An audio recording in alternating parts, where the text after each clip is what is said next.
যে মাফিয়া বাহিনী আওয়ামী লীগের কিছু অপতৎপরতা লক্ষ্য করা যাচ্ছে। কিছু বিষয় আছে, আমি এখানে এগুলো ফাঁস করতে চাই না। দেশে অস্থিরতা সৃষ্টির জন্য কিছু কিছু মহল, কোনো মহল অপতৎপরতায় লিপ্ত আছে। তো সেই জন্য আমরা অ্যালার্ট থাকার অংশ হিসেবে আমরা নিয়েছি। কার্যক্রম নিষিদ্ধ আওয়ামী লীগের আগামীকাল প্রতিষ্ঠাবার্ষিকী ঘিরে একটা আইন শৃঙ্খলাকারী তৎপরতা দেখা যাচ্ছে। 18,000 পুলিশ থাকবে মাঠে, এমন একটা খবরের মধ্যে কিছুক্ষণ আগে যে সিদ্ধান্তটা হলো যে 6 জেলায় সেনাবাহিনী মোতায়েন করার সিদ্ধান্ত হয়েছে আজকে থেকে 30 তারিখ পর্যন্ত। মাননীয় মন্ত্রী, সব কেন এরকম সিদ্ধান্ত? আপনাদের কাছে কি কনসার্ন এই কার্যক্রম নিষিদ্ধ আওয়ামী লীগের প্রতিষ্ঠাবার্ষিকী ঘিরে আইন শৃঙ্খলা নিয়ে?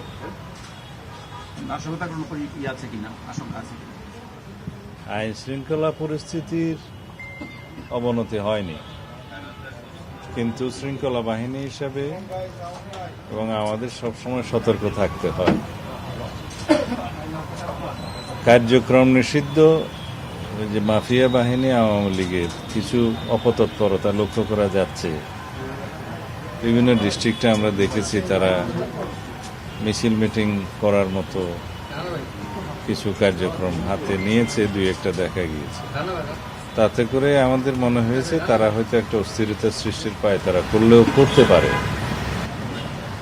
এই বিবেচনায় আমরা আমাদের সমস্ত বাহিনীগুলোকে সতর্ক থাকার জন্য নির্দেশনা দিয়েছি, যা সবসময় থাকে।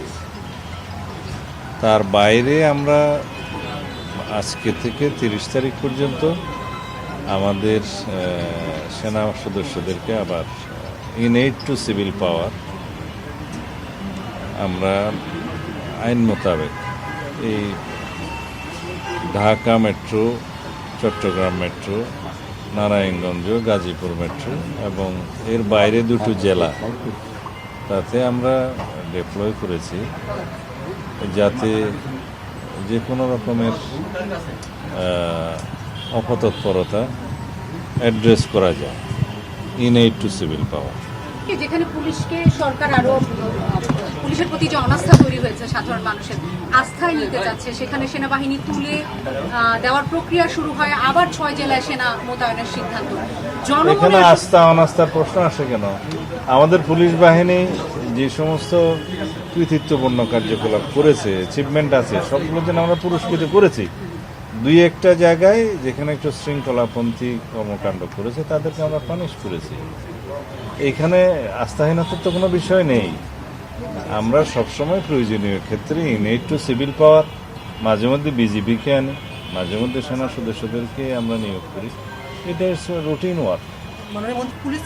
এইটা গত 15 তারিখে সারা বাংলাদেশ থেকে সেনা সদস্যদেরকে প্রত্যাহার করা হয়েছে, যারা দীর্ঘ প্রায় 1.5 বছর যাবৎ মাঠে ছিল, ইন্টারিম গভর্নমেন্টের সময় ছিল। কিন্তু আমরা নির্বাচিত সরকার আসার পরে আমরা যত শীঘ্র সম্ভব তাদেরকে মাঠ থেকে প্রত্যাহার করেছি, প্রত্যাহার করা হয়েছে।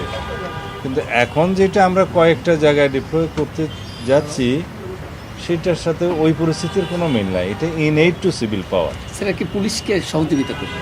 হ্যাঁ, in aid to civil power with magistrate. বিষয় আছে, আমি এখানে এগুলো ফাঁস করতে চাই না।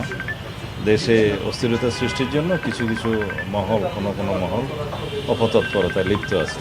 তো সেই জন্য আমরা অ্যালার্ট থাকার অংশ হিসেবে আমরা নিয়েছি।